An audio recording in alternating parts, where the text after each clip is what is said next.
Good morning friends, welcome to the learning link and today we are going to go for the next chapter of part 1 time series. So let us have the theoretical concept of chapter 4 time series. So the first definition is what is time series. Time series का definition 1 mark में पूछा जाता है. Time series means what?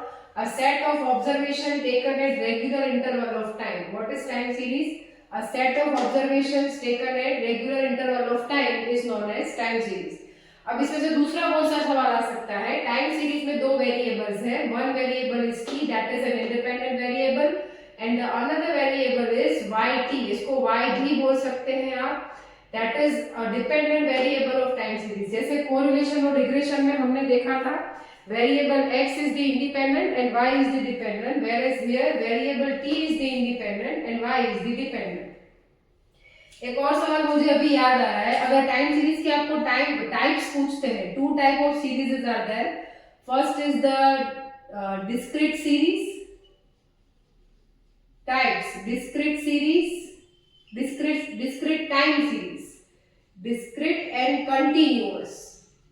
काफी चीजें ऐसी होती हैं जो पढ़ाते टाइम ऑटोमेटिकली याद आ जाती हैं, तो अगर आप वीडियो देखेंगे तो ही आपको समझ आएगा. चलिए, ये 1 मार्क में आ सकता है. These are the types of time series.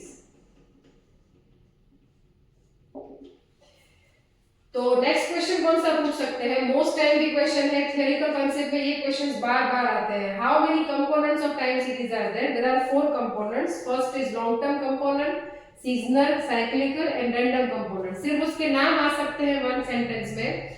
अब लॉन्ग टर्म कंपोनेंट में से कौन से सवाल आपको पूछे जा सकते हैं वन सेंटेंस? वो मैंने यहाँ पे ब्रीफ में दिखा दिया है. सबसे पहले लॉन्ग टर्म कंपोनेंट को दूसरे कौन से नाम से जाना जाता है? Long term component is also known as trend. उसको ट्रेंड के नाम से जाना जाता है. Long term component is denoted by TT. The duration of long term component is usually of 60 to 70 years. In case of agricultural product it is 10 to 15 years. In case of electronic items it is 4 to 5 years. ये सारी चीजें आपको one sentence या MCQ में आ सकती है. और एक चीज आपको ऐसा पूछेंगे, give the example of trend, increasing और decreasing trend. So we have two examples here. First is for increasing trend is the population and second for the decreasing trend it is child death rate.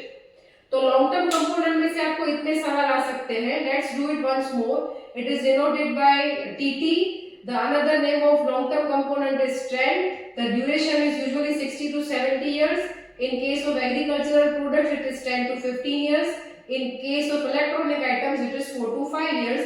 Increasing trend का example है population and the example of decreasing trend is child death rate. Let's go for the next component, that is a seasonal component. It is denoted by ST. Its duration is less than a year. यहाँ पे दो factor काम करेंगे. First is natural factor and the another is man-made factors. अब natural factor के example में आप क्या देख सकते हैं? सेल ऑफ सीजनल गुड्स, जैसे कि समर विंटर मॉनसून में जो सीजनल प्रोडक्ट का सेलिंग होता है. मॉनसून में अम्ब्रेला है, फिर समर में आप आइसक्रीम ज्यादा खाते होंगे, विंटर में आप स्वेटर का डिमांड ज्यादा करते हो, तो ये सीजनल कंपोनेंट की वजह से होता है. एंड मैन मेड फैक्टर्स में क्या आता है? जैसे कि वेकेशन होता है, वीकेंड होता है तो हम घूमने चले जाते हैं. ये कोई नेचुरल नहीं है, या हमने बनाया है, right? That's why it is a man made factor. Now move on to the next, that is a cyclical component. Cyclical component is denoted by CT. इसका ड्यूरेशन होता है 2 to 10 years.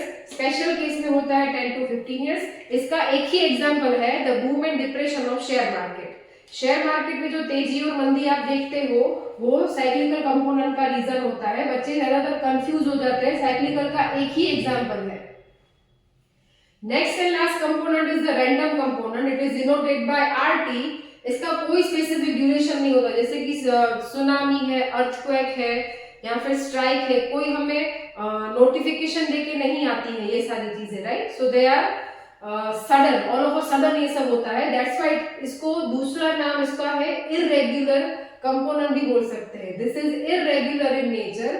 ये क्योरेबल भी नहीं है कुछ हद तक. इसके एग्जांपल है स्ट्राइक है, flood, tsunami, riots etcetera. So these are our 4 components. मैंने यहाँ पे कंपोनेंट में से पूछे जाने वाले सारे सवाल आपके सामने रख दिए. आप इतना करिए, सेक्शन ए और बी में आपका काम इजी हो जाएगा. Now move on to the next topic, that is the methods of time series. First is graphical method. ये ज्यादातर पूछी नहीं जाती है, बट अगर इसके मेरिट डीमेरिट पूछे तो आप ऐसा लिख सकते हैं, it is easy, less calculative, right, it is no equations are used here, तो ये उसके मेरिट्स हो गए। डीमेरिट्स में अगर आपको पूछे तो डीमेरिट में लिख सकते हैं, different people draw different graphs, that's why uniformity is not maintain. अब ये मेथड मैथमेटिकल नहीं है, इसलिए इतनी रिलायबल भी नहीं है, तो इसके डीमेरिट हो गए, राइट। फिर आता है least square method, most time big question of the day, when the least square method is used. जब लॉन्ग टर्म वेरिएशंस की बात आती है तब लीस्ट स्क्वायर का यूज होता है, और जब शॉर्ट टर्म वेरिएशंस की बात आती है तो moving average method is used. नहीं भूलिएगा, आईएमपी क्वेश्चन है, वन सेंटेंस में आएगा। अब दूसरी कौन सी चीजें वन सेंटेंस में या फिर एमसीक्यूज में आ सकती है? सबसे पहला हमारा ट्रेंड लाइन है, yt is equal to a plus bt। ये हमारा लीनियर ट्रेंड मॉडल, जैसे रिग्रेशन में रिग्रेशन मॉडल था ना, लीनियर रिग्रेशन मॉडल, वैसे यहाँ पे है linear trend model, which is denoted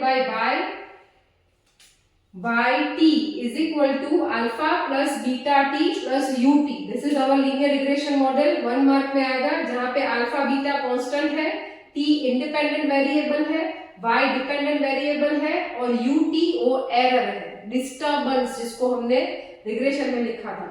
next, most IMP point of the day, additive model. This is most IMP, बार बार पूछा जाता है। Additive model, yt is equal to tt plus st plus ct plus rt, चार variations का total, उसको additive model बोला जाता है।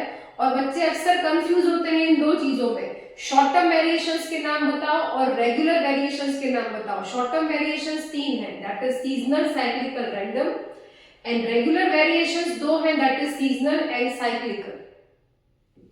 तो बस आप इतना करिएगा। और एक और इंपॉर्टेंट चीज मैंने यहाँ पे लिखी है, this is also an IMP question, what is analysis of time series. ये आपने शायद देखा होगा अगर आपने बुक लाइन टू लाइन पढ़ी हो। The estimation of different components of time series, time series से कंपोनेंट 4 है, उन सबका अगर आप एस्टिमेशन निकाल रहे हो, एस्टिमेटेड वैल्यूज उसकी ढूंढ रहे हो, the estimation of different components of time series is called analysis of time series. और एक चीज मैं आपको बता दूं, अगर टाइम सीरीज का इंपॉर्टेंस पूछते हैं आपको, चांसेस बहुत कम है, लेकिन अगर आ जाए तो जैसे मैंने आपको रिग्रेशन का बताया था, वैसे ही इसका importance, it is used for the future estimations, for decision making, for comparative study, it is used by businessman, economist, politicians, etc. Okay, so enough for today. If you find this video useful, then do like, share and subscribe my channel. Thank you so much.